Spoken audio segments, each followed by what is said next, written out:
You get to fight for your opportunities. You get to fight for what's possible for your lives. I would even go as far as like the whole worthiness conversation. Yes, we experience that. Yes, we feel that, but the desperation and frustration that comes along with that, we know better.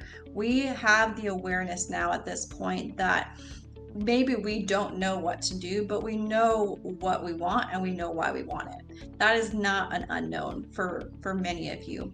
I'd say if anything, you definitely know what you want. You do. You just maybe haven't written it down. Why you want it might be someplace you get to go deeper. Why do you want to, get a new career? Why do you want to be a coach? Why do you want to do some of these other things in life and go deep with it? Because the more you can anchor into a deep why for something, I state my why every single morning. Why do I want to empower women to build financial success and to build wealth for themselves in an easy, effortless way? Because it's so important to me. My own journey was important in that, and that is so crucial to my existence at this point. And so I am not going to give that up, right? That is a very, very important why for me.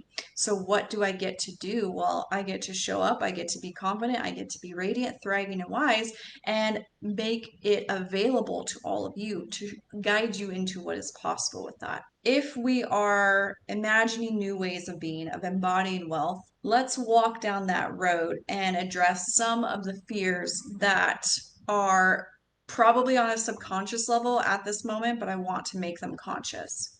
What usually happens in my conversations with clients when we kind of walk down this road of what's possible is there becomes some resistance along the lines of, I don't really believe it's possible for me to be wealthy, or I don't know if being wealthy is something that I want, or there's all these, again, limitations that come up as to why they may or may not want it. And it's because of something deeper. The big one that actually comes up is friends and family being neglected or getting quote unquote kicked out of the tribe because you become wealthy. I want you to sit with imagining what happens if you become wealthy and everyone you surround yourself with currently does not. What happens?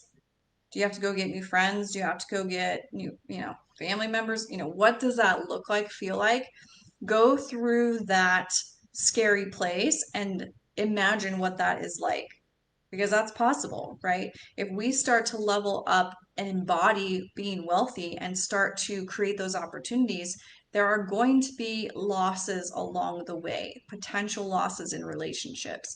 And that is really, really scary for a lot of people. Let's go down the other path. What would it look like if you embody being wealthy? So do all of your friends, so do all of your family members, and now everyone rises. Now everyone's income is where they want it to be. Now everyone is doing themselves a favor and being responsible for embodying wealth. What does that get to look like? Because that's the direction I'd rather go. But everyone is sitting with fear of loss of friends, fear of loss of losing a paycheck, fear of loss of divorce, fear of loss of all of these things. And that's how we're making decisions. That's how we're basing our decision making patterns off of. And that's why we are neglecting and holding on to our own limitations, is because of fear of loss.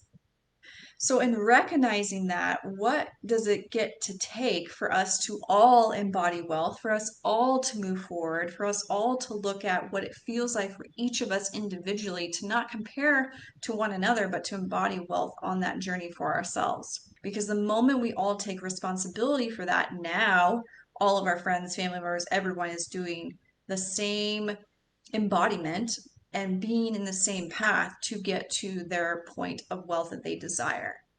And so that's what I want to hone in on, because whatever those fears are that are coming up, they're absolutely real. And I want to acknowledge them. But I want you to acknowledge the real reasons why you're choosing not to embody wealth right now or before this conversation. What was coming up for you? Why was that such a challenge, such a struggle? What were you making it mean in your head? Those are some questions to sit with. What were you making embodying wealth mean in your head? If you became a six-figure earner, what does that mean to you? If you become a seven-figure earner, what does that equal to you? Who do you get to be and show up as in that space? And ultimately, I want us to shift collectively together. That's what I truly want. I don't want you to have to leave people behind. So if there are people that you know and trust and love, and you want them to be on this wealth journey with you, then invite them into the group. Have them become a part of it. Because it's even more powerful when you have accountability buddies, when you watch these workshops together, when you start to do the exercises together. Now you're creating your own tribe, your own wealth tribe to rise up income, to create more money flow in your life and everyone else's life. Take your best friends with you. And if they're not down, if they want to fight for their limitations, make that the new standard for you, for your life, for their life. Hold them high and let them know that, sorry, that's not an excuse anymore. That's not something you get to fight for anymore. You don't get to fight for your limitations. You get to fight for your possibilities.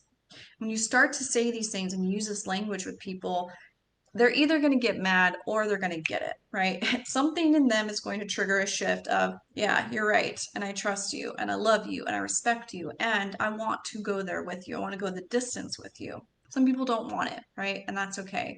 But in order for all of us to level up, our inner circle has to be really crystal clear and tight on things like embodying wealth, on things like creating a money strategy that aligns with their life purpose, on focusing on their why, their vision, their clarity around that life purpose. And that can be a lifelong journey. But the point is that we're all open to that conversation, open to learning more from one another, and really collectively doing that together. Speaking into accountability, like this is something that has been really hugely effective in my own life with my coaches, marketing coaches, life coaches, all the things. And it's so important for your lives. So, whether you have accountability or not, get accountability. If you need accountability with money, with finances, let me know. Shoot me a message. I can either set you up with someone to get accountable or we can be accountable together and take care of ourselves financially so that we don't have to continue putting up with these same standards of less than, these same standards of not worthy. We get to embody wealth. We get to step into that for all of us. This is where we get to go next.